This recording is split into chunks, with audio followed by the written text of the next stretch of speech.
الحمدللہ رب العالمین والصلاة والسلام علی سید الانبیاء والمرسلین اما بعد فاعوذ باللہ من الشیطان الرجیم بسم اللہ الرحمن الرحیم۔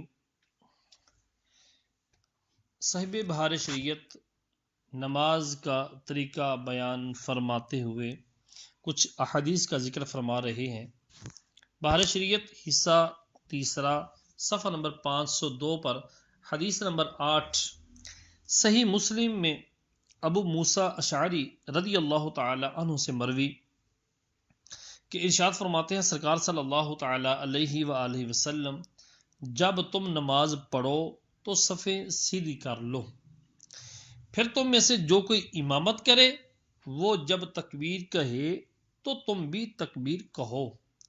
اور جب غیر المغضوب علیہم ولا الضالین کہے تو تم آمین کہو، اللہ تمہاری دعا قبول فرمائے گا۔ اور جب وہ اللہ اکبر کہے اور رکوع میں آ جائے تم بھی تکبیر کہو اور رکوع کرو کہ امام تم سے پہلے رکوع کرے گا اور تم سے پہلے اٹھے گا۔ رسول اللہ صلی اللہ تعالی علیہ وآلہ وسلم نے فرمایا تو یہ اس کا بدلہ ہوگا، اور جب وہ سمیع اللہ لمن حمدہ کہے تم اللہم ربنا لک الحمد کہو، اللہ تمہاری سنے گا۔ حدیث نمبر 9 اور 10 ابو ہریرہ و قتادہ رضی اللہ تعالی عنہما سے اسی صحیح مسلم میں ہے کہ جب امام قرات کرے تو تم چپ رہو۔ اس حدیث اور اس سے پہلے جو حدیث ہے دونوں سے ثابت ہوتا ہے کہ آمین آہستہ کہی جائے، کہ اگر زور سے کہنا ہوتا تو امام آمین کہنے کا پتہ اور موقع بتانے کی کیا حاجت ہوتی؟ اگر زور سے کہنا ہوتا تو امام کے آمین کہنے کا پتہ اور موقع بتانے کی کیا حاجت ہوتی کہ جب وہ ولدالین کہے تو آمین کہو۔ اور اس سے بہت صریح ترمذی کی روایت شعبہ سے ہے، وہ علقمہ سے وہ ابی وائل سے روایت کرتے ہیں، فقال آمین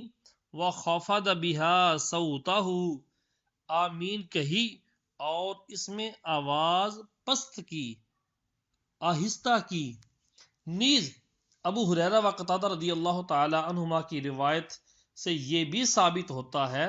کہ امام کے پیچھے مقتدی قراءت نہ کرے بلکہ چپ رہیں، اور یہی قرآن عظیم کا بھی ارشاد ہے کہ وَإِذَا قُرِئَ الْقُرْآنُ فَاسْتَمِعُوا لَهُ وَأَنصِتُوا لَعَلَّكُمْ تُرْحَمُونَ۔ جب قرآن پڑھا جائے تو سنو اور چپ رہو اس امید پر کہ رحم کیے جاؤ۔ حدیث نمبر 11 ابو داؤد و نسائی و ابن ماجہ ابو ہریرہ رضی اللہ تعالی عنہ سے راوی کہ رسول اللہ صلی اللہ تعالی علیہ وآلہ وسلم نے فرمایا کہ امام تو اس لیے بنایا گیا ہے کہ اس کی اقتداء کی جائے، جب تکبیر کہے تم بھی تکبیر کہو، اور جب وہ قرات کرے تم چپ رہو۔ حدیث نمبر 12 ابو داؤد و ترمذی علقمہ سے راوی کہ عبداللہ بن مسعود رضی اللہ تعالی عنہ فرماتے ہیں کیا تمہیں وہ نماز نہ پڑھاؤں جو رسول اللہ صلی اللہ علیہ وآلہ وسلم کی نماز تھی؟ پھر نماز پڑھی اور ہاتھ نہ اٹھائے مگر پہلی بار، یعنی تکبیر تحریمہ کے وقت، اور ایک روایت میں یوں ہے کہ پہلی مرتبہ ہاتھ اٹھاتے پھر نہیں۔ ترمذی نے کہا یہ حدیث حسن ہے۔ حدیث نمبر 13 دارقطنی و ابن عدی کی روایت انہی سے ہے کہ عبداللہ بن مسعود رضی اللہ تعالی عنہ فرماتے ہیں کہ میں نے رسول اللہ صلی اللہ تعالی علیہ وآلہ وسلم اور ابو بکر و عمر رضی اللہ تعالی عنہما کے ساتھ نماز پڑھی۔ پھر تو ان حضرات نے ہاتھ نہ اٹھائے مگر نماز شروع کرتے وقت۔ حدیث نمبر 14 مسلم و احمد جابر بن سمرہ رضی اللہ تعالی عنہ سے راوی کہ فرماتے ہیں سرکار صلی اللہ تعالی علیہ وآلہ وسلم یہ کیا بات ہے کہ تمہیں ہاتھ اٹھاتے دیکھتا ہوں جیسے چیخ چل گھوڑے کی دمیں، نماز میں سکون کے ساتھ رہو۔ حدیث نمبر 15 ابو داؤد و امام احمد نے علی رضی اللہ تعالی عنہ سے روایت کی کہ سنت سے ہے کہ نماز میں ہاتھ پر ہاتھ ناف کے نیچے رکھے جائیں۔ ان امور کے متعلق اور بکثرت احادیث و آثار موجود ہیں۔ تبرکاً چند حدیثیں ذکر کی ہیں جو آپ کے سامنے پیش کی گئی ہیں کہ یہ مقصود نہیں کہ افعال نماز احادیث سے ثابت کیے جائیں۔ یہ ہمارا مقصد نہیں کہ نماز کے تمام افعال احادیث سے ثابت کیے جائیں۔ بطور برکت تبرک لیتے ہوئے آپ کے سامنے حاضر کیے ہیں کہ ہم نہ اس کے اہل نہ اس کی ضرورت کہ ائمہ کرام نے یہ مرحلے طے فرما دیے، ہمیں تو ان کے ارشادات بس ہیں، کافی ہیں کہ وہ ارکان شریعت ہیں، وہ وہی فرماتے ہیں جو حضور صلی اللہ علیہ وسلم کے ارشاد سے ماخوذ ہے، اخذ کیے ہوئے۔ نماز پڑھنے کا طریقہ، نماز پڑھنے کا طریقہ یہ ہے کہ باوضو قبلہ روح دونوں پاؤں کے پنجوں میں 4 انگل کا فاصلہ کر کے کھڑا ہو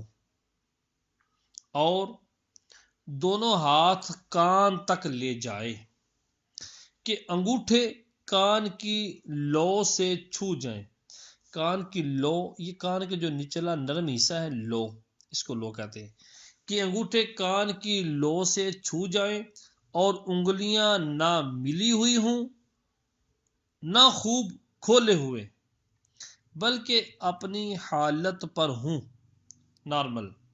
اور ہتھیلیاں قبلہ کو ہوں، ہتھیلیوں کا قبلہ بالکل سامنے ہو۔ نیت کر کے اللہ اکبر کہتا ہوا ہاتھ نیچے لائیں اور ناف کے نیچے باندھ لیں، یوں باندھے کہ داہنی ہتھیلی دائیں ہاتھ کی ہتھیلی کی جو گدی ہے بائیں کلائی کے سرے پر، دائیں ہاتھ کی ہتھیلی کی گدی بائیں کلائی کے سرے پر ہو اور بیچ کی 3 انگلیاں، دائیں ہاتھ کی بیچ کی 3 انگلیاں جو ہیں کلائی کی پشت پر،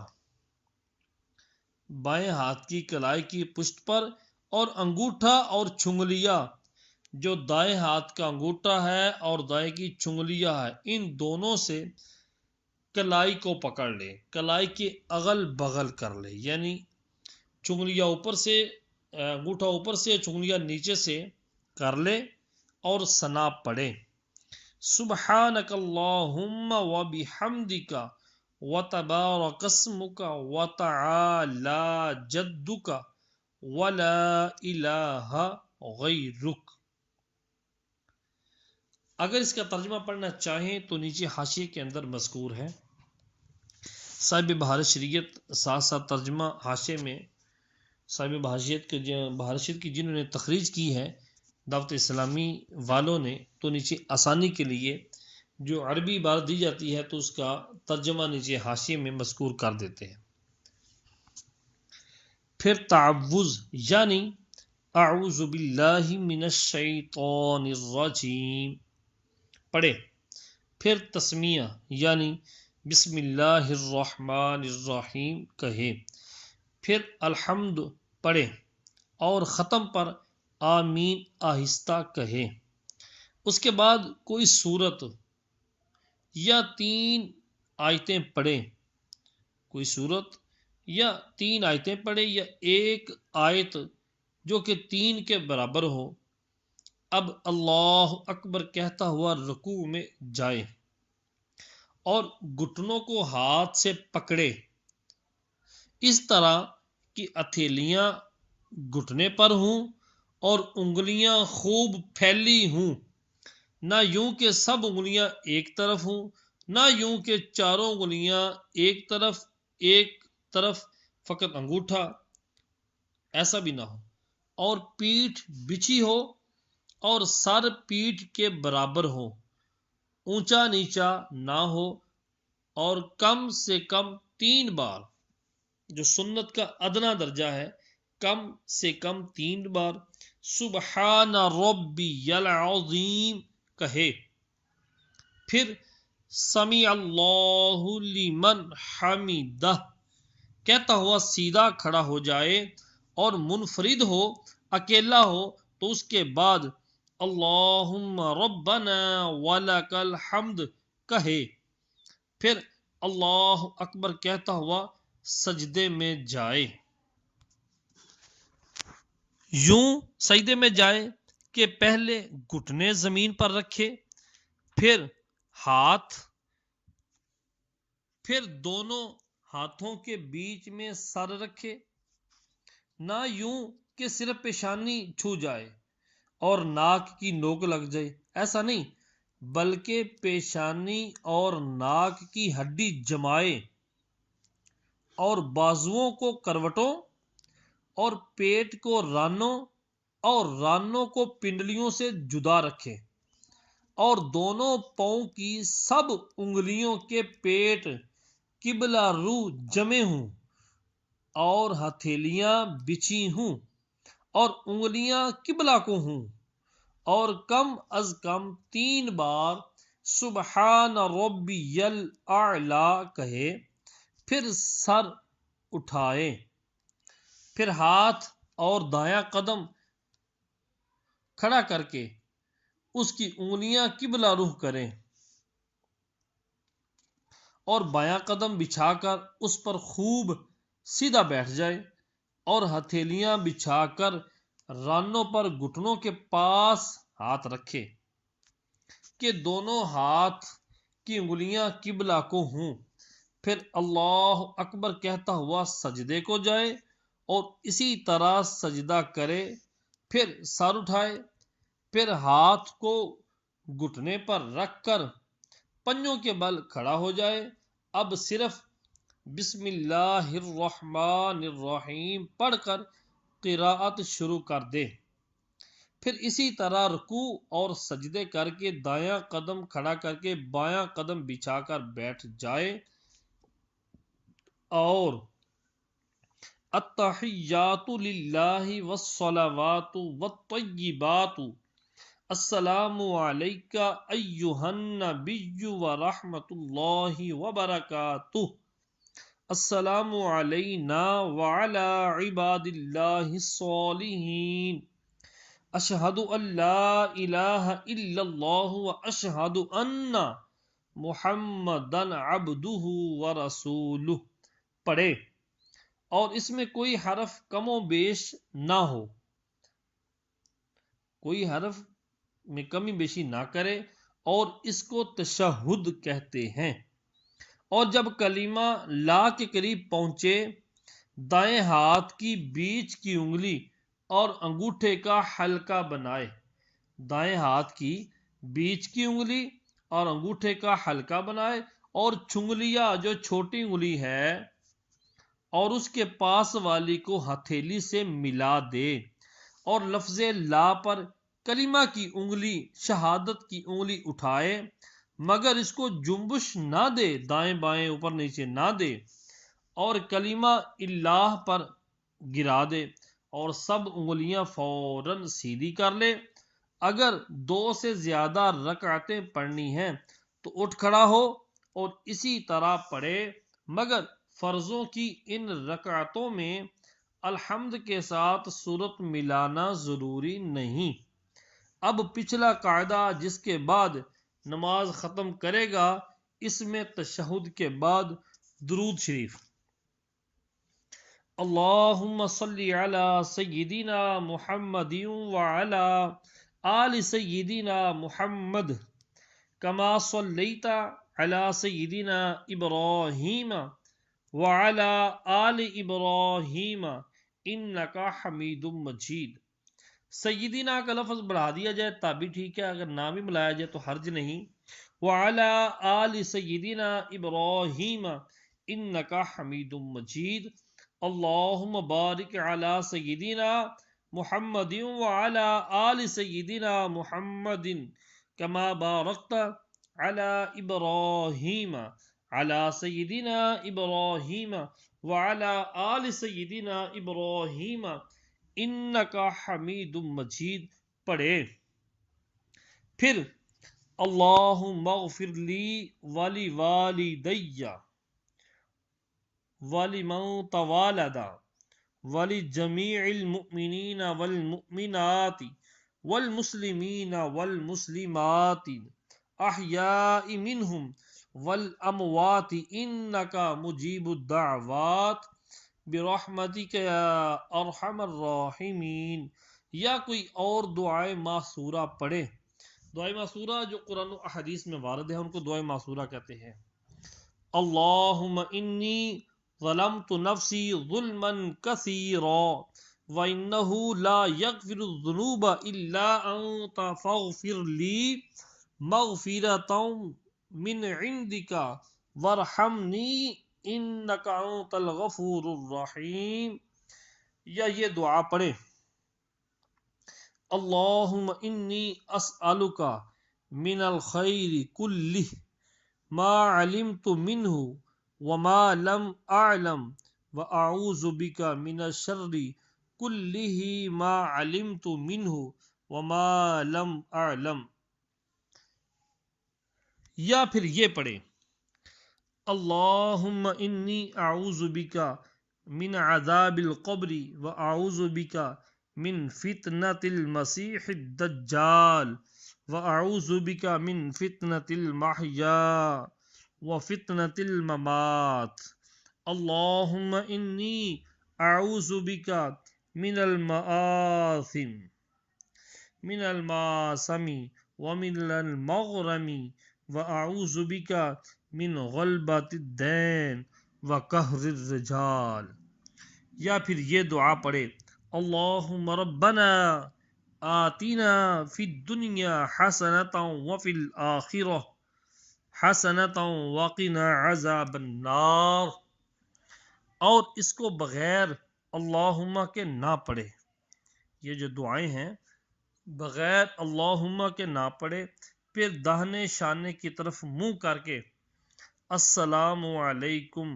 ورحمۃ اللہ کہے۔ پھر بائیں طرف یہ طریقہ کہ مذکور ہوا ہے، امام یا تنہا مرد کے پڑھنے کا ہے۔ یہ جو طریقہ آپ کے سامنے پیش کیا ہے نماز کا، یہ امام یا تنہا مرد کے پڑھنے کا ہے۔ مقتدی کے لیے اس میں کی بعض باتیں جائز نہیں، مثلا امام کے پیچھے فاتحہ یا کوئی سورت پڑھنا۔ عورت بھی بعض امور میں مستثنا ہے، مثلا ہاتھ باندھنے اور سجدے کی حالت اور قاعدہ کی صورت میں فرق ہے، جس کو ہم بیان کریں گے انشاءاللہ۔ ان مذکورات میں بعض چیزیں فرض ہیں کہ اس کے بغیر نماز ہوگی ہی نہیں، بعض واجب کہ ان کا ترک قصدن گناہ اور نماز واجب العیادہ ہے، اور سہون ہو تو سجدہ سہو واجب، بعض سنت موقدہ کہ اس کے ترک کی عادت گناہ، اور بعض مستحب ہے کہ کرے تو ثواب نہ کریں تو گناہ نہیں۔ صفحہ نمبر 507 سے صدر الشریعہ بدر الطریقہ حضرت علامہ مفتی محمد امجد علی اعظمی رحمۃ اللہ تعالی علیہ نماز کے فرائض کا بیان فرماتے ہیں۔ نماز کی شرائط ہوں یا فرائض، دونوں کا درجہ ایک ہے۔ شرائط میں سے کوئی شرط رہ جائے تو اس سے بھی نماز نہیں ہوتی،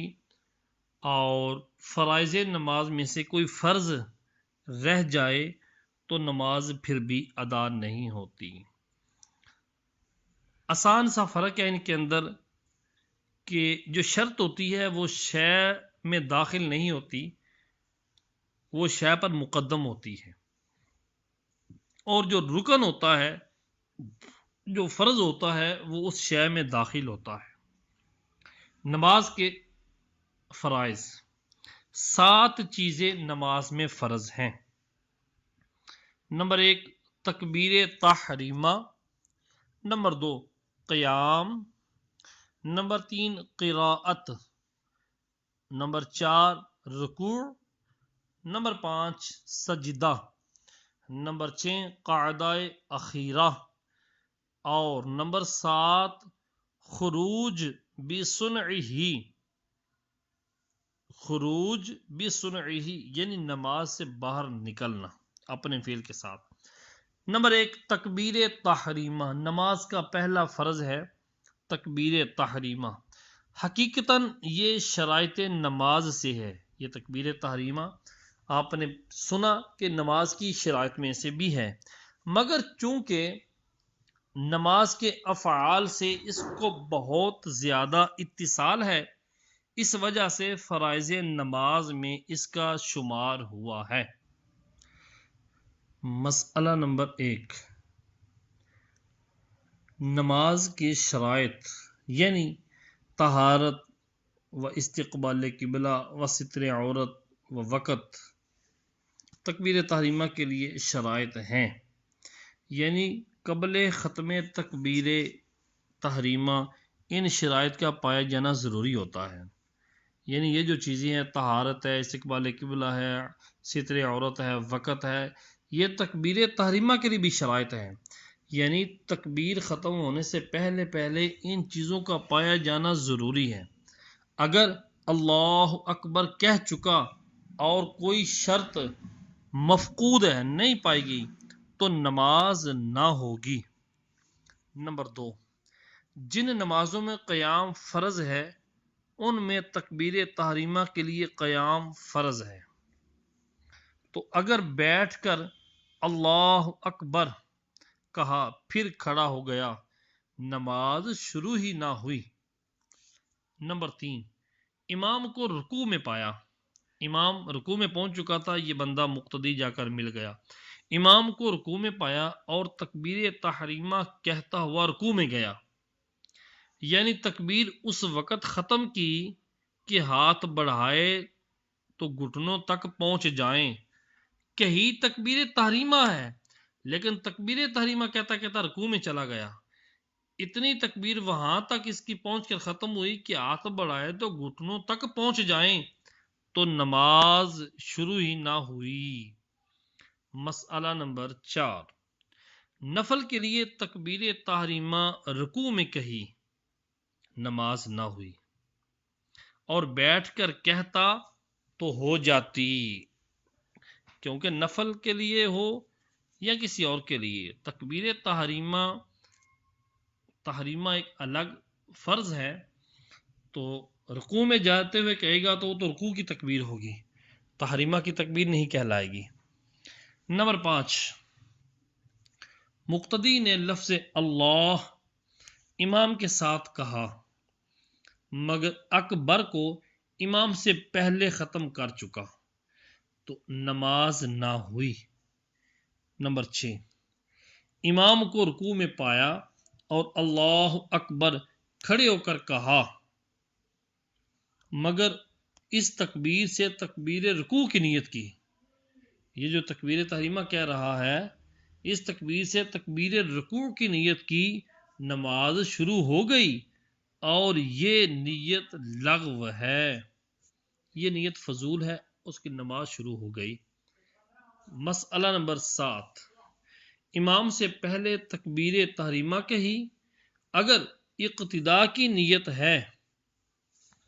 نماز میں نہ آیا ورنہ شروع ہو گئی۔ امام سے پہلے تکبیر تحریمہ کہہ لی،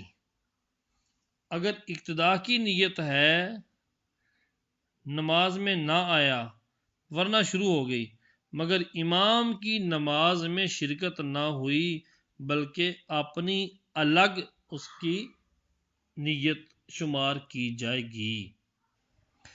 یعنی امام سے پہلے تکبیر تحریمہ کہی،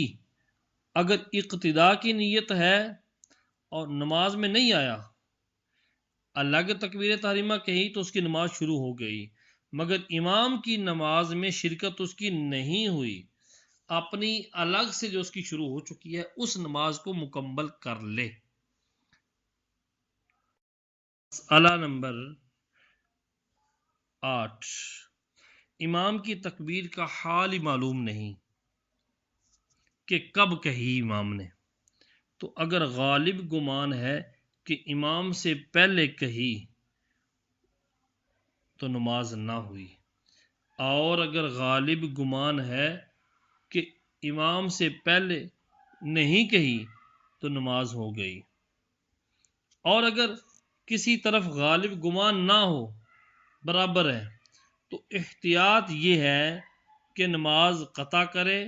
اور پھر سے تحریمہ باندھے۔ نمبر 9، جو شخص تکبیر کے تلفظ پر قادر نہ ہو، مثلا گونگا ہو یا کسی اور وجہ سے زبان بند ہو،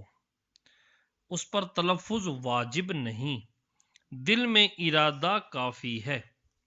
نمبر 10، اگر بطور تعجب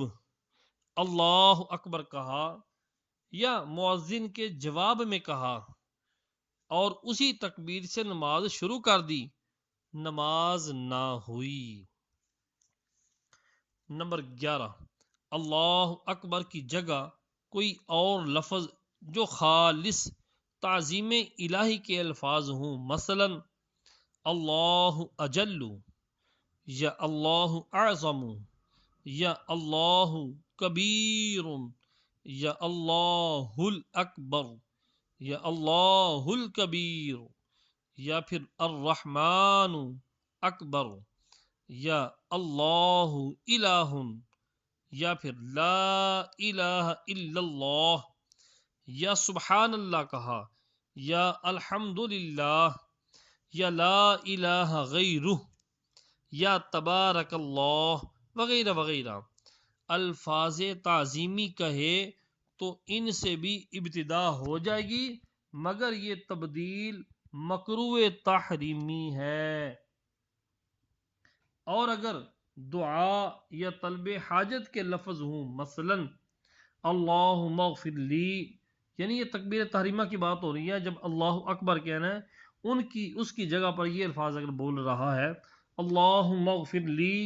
اللہم ارحمنی، اللہم ارزقنی وغیرہ وغیرہ الفاظ دعا کہے تو نماز منعقد نہ ہوئی۔ یوں ہی اگر صرف اکبر یا اجل کہا، اس کے ساتھ لفظ اللہ نہ ملایا، جب بھی نماز منعقد نہ ہوئی۔ یوں ہی اگر استغفر اللہ یا اعوذ باللہ یا انا للہ یا لا حول ولا قوة الا باللہ یا ما شاء اللہ کانا یا بسم اللہ الرحمن الرحیم کہا تو نماز منعقد نہ ہوئی، اور اگر صرف اللہ کہا یا پھر یا اللہ یا اللہم کہا تو نماز منعقد ہو جائے گی، نماز منعقد ہو جائے گی۔ نمبر 12، لفظ اللہ کو اللہ یا اکبر کو آکبر یا اکبار کہا نماز نہ ہوگی، بلکہ اگر ان الفاظ کے معنی فاسدہ سمجھ کر ان کے معنی فاسدہ کو سمجھ کر قصدن کہے تو کافر ہے۔ مسئلہ نمبر 13، پہلی رکعت کا رکوع مل گیا تو تکبیر اولیٰ کی فضیلت پا گیا۔ پہلی رکعت کا اگر رکوع مل گیا تو تکبیر اولیٰ کی فضیلت کو پا لیا۔